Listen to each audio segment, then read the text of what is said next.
Sesudah itu ada orang mengatakan kepada Yusuf, "Ayahmu sakit." Lalu dibawanyalah kedua anaknya, Manasye dan Efraim.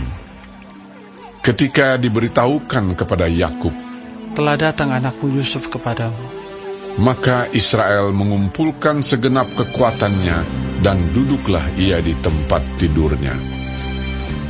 Berkatalah Yakub kepada Yusuf, Allah yang Maha Kuasa telah menampakkan diri kepadaku di Luz, di tanah Kanaan, dan memberkati aku, serta berfirman kepadaku, Akulah yang membuat engkau beranak cucu, dan aku akan membuat engkau bertambah banyak dan menjadi sekumpulan bangsa-bangsa.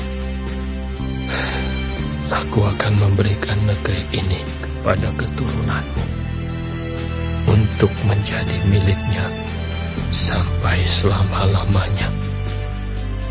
Maka sekarang kedua anakmu yang lahir bagimu di tanah Mesir, sebelum aku datang kepadamu ke Mesir, akulah yang mempunyai mereka.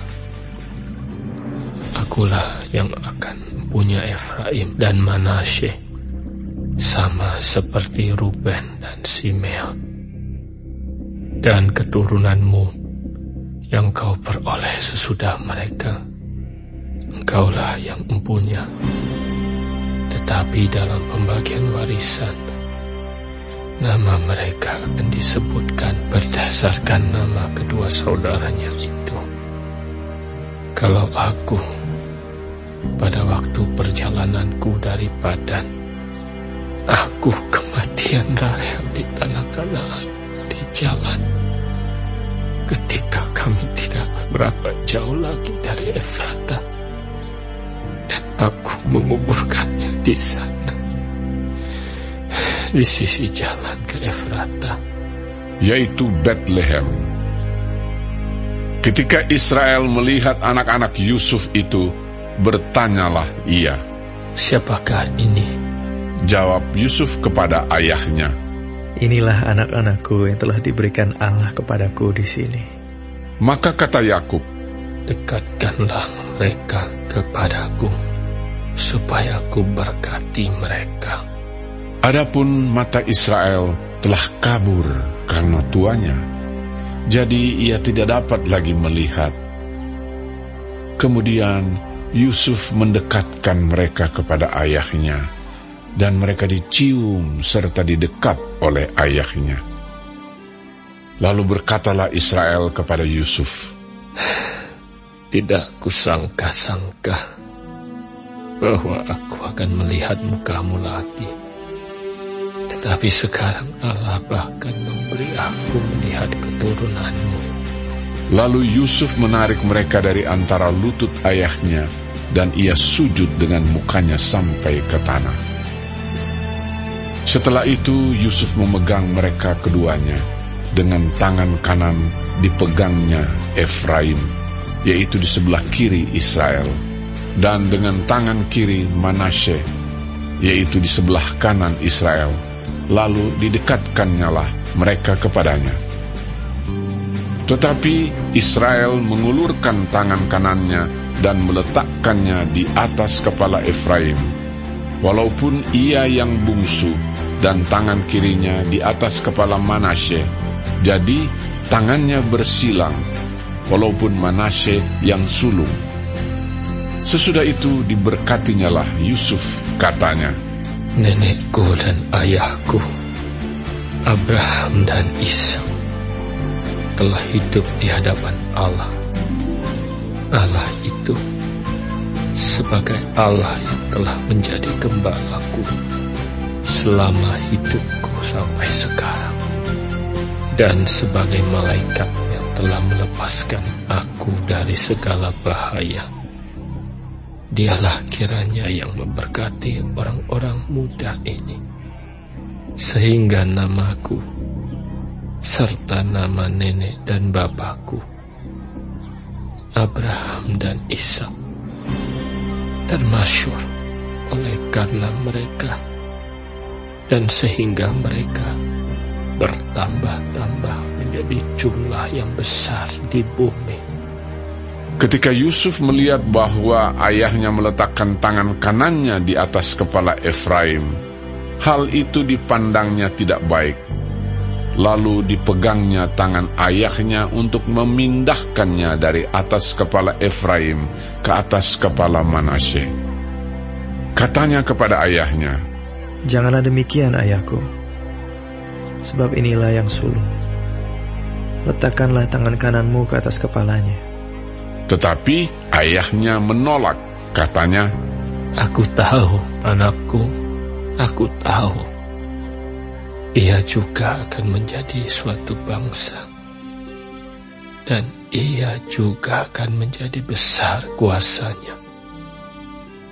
Walaupun begitu, adiknya akan lebih besar kuasanya daripadanya, dan keturunan adiknya itu akan menjadi sejumlah besar bangsa-bangsa."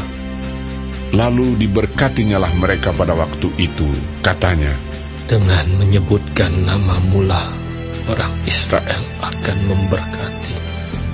Demikian Allah kiranya membuat engkau seperti Efraim dan seperti Manasye." demikianlah didahulukannya Efraim daripada Manasye. Kemudian berkatalah Israel kepada Yusuf, "Tak lama lagi aku akan mati, tapi Allah akan menyertai kamu dan membawa kamu kembali ke negeri nenek moyangmu.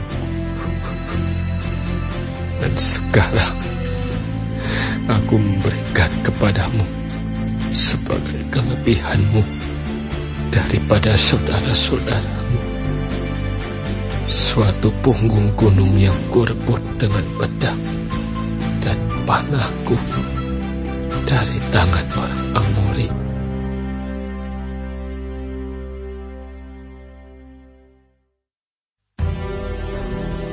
Kemudian Yakub memanggil anak-anaknya dan berkata, "Datanglah berkumpul, supaya aku beritahukan kepadamu apa yang akan kamu alami di kemudian hari.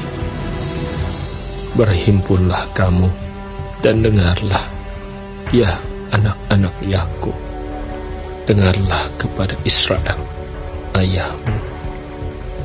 Ruben, engkaulah anak sulungku, kekuatanku, dan permulaan kegagahanku. Engkaulah yang terutama dalam keluhuran, yang terutama dalam kesanggupan. Engkau yang membual sebagai air, tidak lagi engkau yang terutama, sebab engkau telah menaiki tempat tidur ayahmu. Waktu itu engkau telah melanggar kesuciannya. Dia telah menaiki petiduranku." Simeon dan Lewi bersaudara. Senjata mereka ialah alat kekerasan. Janganlah kiranya jiwaku turut dalam permufakatan mereka. Janganlah kiranya rohku bersatu dengan perkumpulan mereka. Sebab dalam kemarahannya mereka telah membunuh orang, dan dalam keangkaraannya mereka telah memotong urat keting lembu. Terkutuklah kemarahan mereka, sebab amarahnya keras. Terkutuklah keberangan mereka, sebab berangnya bengis. Aku akan membagi-bagikan mereka di antara anak-anak Yakub dan menyerahkan mereka di antara anak-anak Israel. Yehuda, engkau akan dipuji oleh saudara-saudaramu. Tanganmu akan menekan tengkuk musuhmu. Kepadamu akan sujud anak-anak ayahmu. Yehuda adalah seperti anak singa. Setelah menerkam, engkau naik ke suatu tempat yang tinggi. Hai anakku, ia meniarap dan berbaring seperti singa jantan atau seperti singa betina. Siapakah yang berani membangunkannya? Tongkat kerajaan tidak akan beranjak dari Yehuda, ataupun lambang pemerintahan dari antara kakinya, sampai dia datang yang berhak atasnya, maka kepadanya akan takluk bangsa-bangsa. Ia akan menambatkan keledainya pada pohon anggur, dan anak keledainya pada pohon anggur pilihan. Ia akan mencuci pakaiannya dengan anggur, dan bajunya dengan darah buah anggur. Matanya akan merah karena anggur, dan giginya akan putih karena susu. Zebulon akan diam di tepi pantai laut. Ia akan menjadi pangkalan kapal, dan batasnya akan bersisi dengan Sidon. Isakar adalah seperti keledai yang kuat tulangnya, yang meniarap di apit bebannya. Ketika dilihatnya bahwa perhentian itu baik dan negeri itu permai, maka disendengkannya lah bahunya untuk memikul, lalu menjadi budak Rodi. Adapun Dan, ia akan mengadili bangsanya sebagai salah satu suku Israel. Semoga Dan menjadi seperti ular di jalan, seperti ular beludak di denai yang memakut tumit kuda, sehingga penunggangnya jatuh ke belakang. Aku menanti-nantikan keselamatannya daripadamu, ya Tuhan. Kan ia akan diserang oleh gerombolan, tetapi ia akan menyerang tumit mereka. Asher, makanannya akan limpah mewah, dan ia akan memberikan santapan raja-raja. Naftali adalah seperti rusa betina yang terlepas. Ia akan melahirkan anak-anak indah. Yusuf adalah seperti pohon buah-buahan yang muda, pohon buah-buahan yang muda pada mata air. Dahan-dahannya naik mengatasi tembok.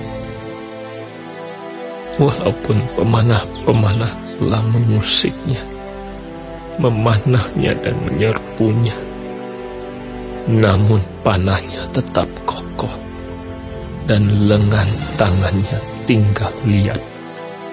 Oleh pertolongan yang maha kuat pelindung Yakub, oleh sebab gembalanya gunung batu Israel, oleh Allah ayahmu yang akan menolong engkau, dan oleh Allah yang maha kuasa yang akan memberkati engkau dengan berkat dari langit di atas, dengan berkat samudra raya yang letaknya di bawah dengan berkat buah dada dan kandungan. Berkat ayahmu melebihi berkat gunung-gunung yang sejak dahulu, yakni yang paling sedap di bukit-bukit yang berabad-abad. Semuanya itu akan turun ke atas kepala Yusuf, ke atas batu kepala orang yang teristimewa di antara saudara-saudaranya. Benyamin adalah seperti serigala yang menerkam. Pada waktu pagi, ia memakan mangsanya, dan pada waktu petang, ia membagi-bagi rampasannya. Itulah semuanya suku Israel, 12 jumlahnya. Dan itulah yang dikatakan ayahnya kepada mereka ketika ia memberkati mereka. Tiap-tiap orang diberkatinya dengan berkat yang diuntukkan kepada mereka masing-masing. Kemudian berpesanlah Yakub kepada mereka, apabila aku nanti dikumpulkan kepada kaum leluhurku, kuburkanlah aku di sisi nenek moyangku dalam gua yang di ladang Efron orang Het itu, dalam gua yang di ladang Makpela di sebelah timur Mamre di tanah Kanaan, ladang yang telah dibeli Abraham dari Efron orang Het itu untuk menjadi kuburan milik. Disitulah dikuburkan Abraham beserta Sarah istrinya. Disitulah dikuburkan Ishak beserta Ribka istrinya, dan disitulah juga kukuburkan Lea. Ladang dengan gua yang ada di sana telah dibeli dari orang Het. Setelah Yakub selesai berpesan kepada anak-anaknya, ditariknyalah kakinya ke atas tempat berbaring, dan meninggallah ia. Maka ia dikumpulkan kepada kaum leluhurnya.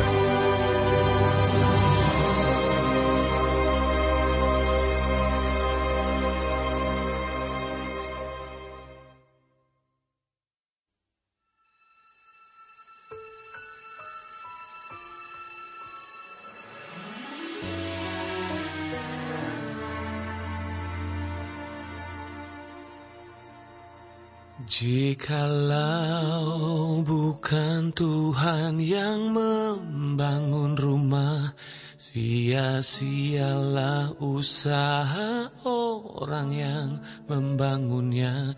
Jikalau bukan Tuhan yang mengawal kota, sia-sialah pengawal berjaga-jaga.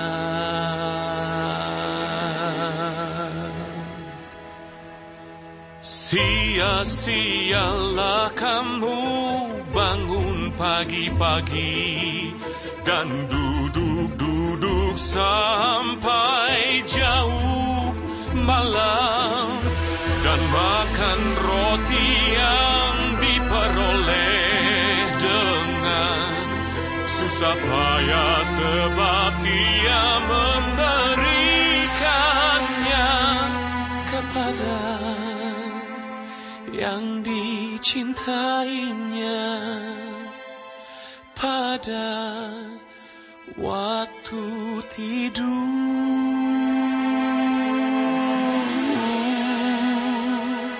Sesungguhnya anak-anak lelaki adalah milik pusaka daripada Tuhan, dan buah kandungan adalah suatu upah, seperti anak-anak panah di tangan pahlawan. Demikianlah anak-anak pada masa muda.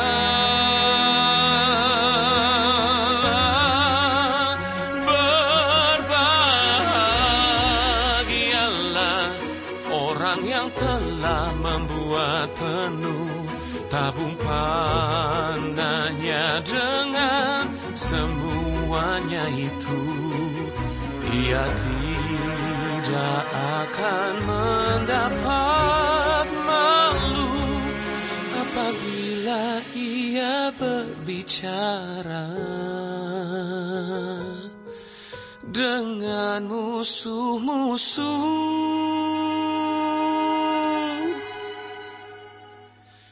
di pintu gerbang.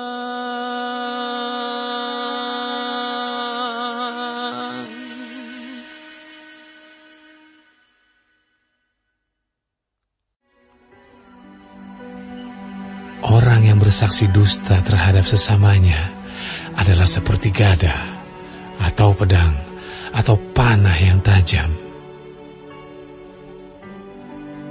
Kepercayaan kepada pengkhianat di masa kesesakan adalah seperti gigi yang rapuh dan kaki yang goyah.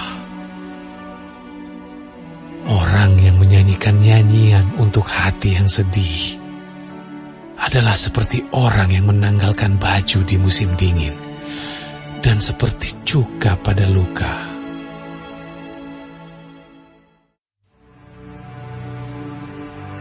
Kemudian sesudah lewat beberapa hari, waktu Yesus datang lagi ke Kapernaum, tersiarlah kabar bahwa ia ada di rumah. Maka datanglah orang-orang berkerumun sehingga tidak ada lagi tempat, bahkan di muka pintu pun tidak. Sementara ia memberitakan firman kepada mereka, ada orang-orang datang membawa kepadanya seorang lumpuh, digotong oleh 4 orang. Tetapi mereka tidak dapat membawanya kepadanya karena orang banyak itu. Lalu mereka membuka atap yang di atasnya.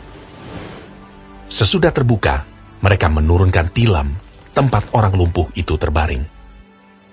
Ketika Yesus melihat iman mereka, berkatalah ia kepada orang lumpuh itu, "Hai anakku, dosamu sudah diampuni." Tetapi di situ ada juga duduk beberapa ahli Taurat. Mereka berpikir dalam hatinya, "Mengapa orang ini berkata begitu? Ia menghujat Allah. Siapa yang dapat mengampuni dosa selain daripada Allah sendiri?" Tetapi Yesus segera mengetahui dalam hatinya bahwa mereka berpikir demikian. Lalu ia berkata kepada mereka, "Mengapa kamu berpikir begitu dalam hatimu? Manakah lebih mudah mengatakan kepada orang lumpuh ini, 'Dosamu sudah diampuni,' atau mengatakan, 'Bangunlah, angkatlah tilammu dan berjalan'? Tetapi supaya kamu tahu bahwa di dunia ini, Anak Manusia berkuasa mengampuni dosa." Berkatalah ia kepada orang lumpuh itu, "Kepadamu kukatakan, bangunlah, angkatlah tempat tidurmu, dan pulanglah ke rumahmu." Dan orang itu pun bangun, segera mengangkat tempat tidurnya, dan pergi keluar di hadapan orang-orang itu, sehingga mereka semua takjub, lalu memuliakan Allah. Katanya, "Yang begini belum pernah kita lihat." Sesudah itu, Yesus pergi lagi ke pantai danau, dan seluruh orang banyak datang kepadanya. Lalu ia mengajar mereka. Kemudian ketika ia berjalan lewat di situ, ia melihat Lewi, anak Alfeus, duduk di rumah cukai. Lalu ia berkata kepadanya, "Ikutlah aku." Maka berdirilah Lewi, lalu mengikuti dia. Kemudian ketika Yesus makan di rumah orang itu, banyak pemungut cukai dan orang berdosa makan bersama-sama dengan dia dan murid-muridnya, sebab banyak orang yang mengikuti dia. Pada waktu ahli-ahli Taurat dari golongan Farisi melihat bahwa ia makan dengan pemungut cukai dan orang berdosa itu, berkatalah mereka kepada murid-muridnya, Mengapa ia makan bersama-sama dengan pemungut cukai dan orang berdosa? Yesus mendengarnya dan berkata kepada mereka, Bukan orang sehat yang memerlukan tabib, tetapi orang sakit. Aku datang bukan untuk memanggil orang benar, melainkan orang berdosa. Pada suatu kali ketika murid-murid Yohanes dan orang-orang Farisi sedang berpuasa, datanglah orang-orang dan mengatakan kepada Yesus, Mengapa murid-murid Yohanes dan murid-murid orang Farisi berpuasa, tetapi murid-muridmu tidak? Jawab Yesus kepada mereka, Dapatkah sahabat-sahabat mempelai laki-laki berpuasa, sedang mempelai itu bersama mereka? Selama mempelai itu bersama mereka, mereka tidak dapat berpuasa. Tetapi waktunya akan datang mempelai itu diambil dari mereka, dan pada waktu itulah mereka akan berpuasa. Tidak seorang pun menambalkan secarik kain yang belum susut pada baju yang tua. Karena jika demikian, kain penambal itu akan mencabiknya. Yang baru mencabik yang tua, lalu makin besarlah koyaknya. Demikian juga tidak seorang pun mengisikan anggur yang baru ke dalam kantong kulit yang tua. Karena jika demikian, anggur itu akan mengoyakkan kantong itu, sehingga anggur itu dan kantongnya dua-duanya terbuang. Tetapi anggur yang baru hendaknya disimpan dalam kantong yang baru pula. Pada suatu kali, pada hari Sabat, Yesus berjalan di ladang gandum, dan sementara berjalan murid-muridnya memetik bulir gandum. Maka kata orang-orang Farisi kepadanya, Lihat, mengapa mereka berbuat sesuatu yang tidak diperbolehkan pada hari Sabat? Jawabnya kepada mereka, Belum pernahkah kamu baca apa yang dilakukan Daud ketika ia dan mereka yang mengikutinya kekurangan dan kelaparan? Bagaimana ia masuk ke dalam rumah Allah waktu Abiatar menjabat sebagai imam besar, lalu makan roti sajian itu yang tidak boleh dimakan kecuali oleh imam-imam, dan memberinya juga kepada pengikut-pengikutnya. Lalu kata Yesus kepada mereka, Hari Sabat diadakan untuk manusia, dan bukan manusia untuk hari Sabat. Jadi anak manusia adalah juga Tuhan atas hari Sabat.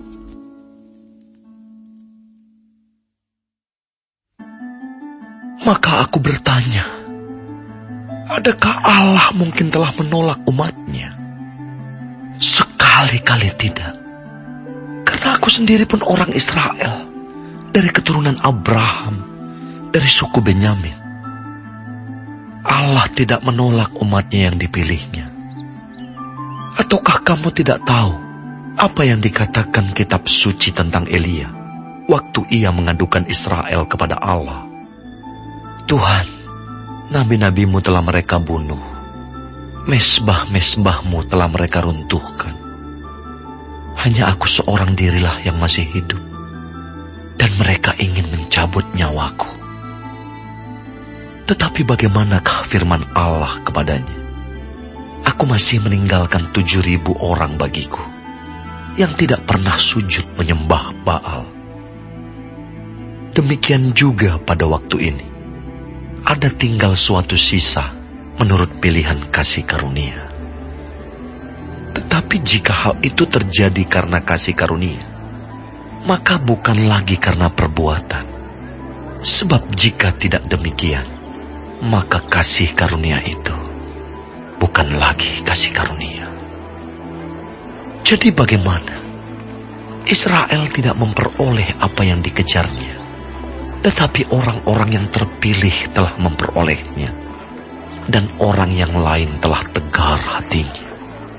Seperti ada tertulis, Allah membuat mereka tidur nyenyak, memberikan mata untuk tidak melihat, dan telinga untuk tidak mendengar, sampai kepada hari sekarang ini. Dan Daud berkata, biarlah jamuan mereka menjadi jerat dan perangkap, penyesatan dan pembalasan bagi mereka. Dan biarlah mata mereka menjadi gelap, sehingga mereka tidak melihat. Dan buatlah punggung mereka terus-menerus membungkuk. Maka aku bertanya, adakah mereka tersandung dan harus jatuh? Sekali-kali tidak. Tetapi oleh pelanggaran mereka, keselamatan telah sampai kepada bangsa-bangsa lain, supaya membuat mereka cemburu. Sebab jika pelanggaran mereka berarti kekayaan bagi dunia, dan kekurangan mereka kekayaan bagi bangsa-bangsa lain, terlebih-lebih lagi kesempurnaan mereka. Aku berkata kepada kamu, hai bangsa-bangsa bukan Yahudi, justru karena aku adalah rasul untuk bangsa-bangsa bukan Yahudi, aku menganggap hal itu kemuliaan pelayananku, yaitu kalau aku dapat membangkitkan cemburu di dalam hati kaum sebangsaku menurut daging, dan dapat menyelamatkan beberapa orang dari mereka. Sebab jika penolakan mereka berarti perdamaian bagi dunia, dapatkah penerimaan mereka mempunyai arti lain daripada hidup dari antara orang mati? Jikalau roti sulung adalah kudus, maka seluruh adonan juga kudus. Dan jikalau akar adalah kudus, maka cabang-cabang juga kudus. Karena itu, apabila beberapa cabang telah dipatahkan, dan kamu sebagai tunas liar telah dicangkokkan di antaranya, dan turut mendapat bagian dalam akar pohon zaitun yang penuh getah, janganlah kamu bermegah terhadap cabang-cabang itu. Jikalau kamu bermegah, ingatlah bahwa bukan kamu yang menopang akar itu, melainkan akar itu yang menopang kamu. Mungkin kamu akan berkata, ada cabang-cabang yang dipatahkan, supaya aku dicangkokkan di antaranya sebagai tunas. Baiklah, mereka dipatahkan karena ketidakpercayaan mereka, dan kamu tegak tercacak karena iman. Janganlah kamu sombong, tetapi takutlah. Sebab kalau Allah tidak menyayangkan cabang-cabang asli, Ia juga tidak akan menyayangkan kamu. Sebab itu, perhatikanlah kemurahan Allah dan juga kekerasannya, yaitu kekerasan atas orang-orang yang telah jatuh, tetapi atas kamu kemurahannya, yaitu jika kamu tetap dalam kemurahannya. Jika tidak, kamu pun akan dipotong juga. Tetapi mereka pun akan dicangkokkan kembali, jika mereka tidak tetap dalam ketidakpercayaan mereka. Sebab Allah berkuasa untuk mencangkokkan mereka kembali.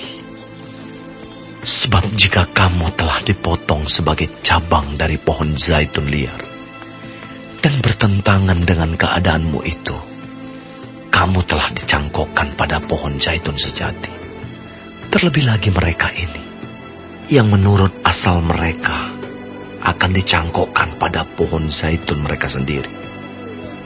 Sebab, saudara-saudara, supaya kamu jangan menganggap dirimu pandai, aku mau agar kamu mengetahui rahasia ini. Sebagian dari Israel telah menjadi tegar sampai jumlah yang penuh dari bangsa-bangsa lain telah masuk. Dengan jalan demikian, seluruh Israel akan diselamatkan. Seperti ada tertulis, dari Sion akan datang penebus. Ia akan menyingkirkan segala kefasikan daripada Yakub. Dan inilah perjanjianku dengan mereka, apabila aku menghapuskan dosa mereka. Mengenai Injil, mereka adalah seteru Allah oleh karena kamu. Tetapi mengenai pilihan, mereka adalah kekasih Allah oleh karena nenek moyang. Sebab Allah tidak menyesali kasih karunia dan panggilannya. Sebab sama seperti kamu, dahulu tidak taat kepada Allah, tetapi sekarang beroleh kemurahan oleh ketidaktaatan mereka. Demikian juga mereka sekarang tidak taat, supaya oleh kemurahan yang telah kamu peroleh, mereka juga akan beroleh kemurahan. Sebab Allah telah mengurung semua orang dalam ketidaktaatan, supaya Ia dapat menunjukkan kemurahan-Nya atas mereka semua. Oh, alangkah dalamnya kekayaan, hikmat, dan pengetahuan Allah. Sungguh tak terselidiki keputusan-keputusan-Nya, dan sungguh tak terselami jalan-jalannya.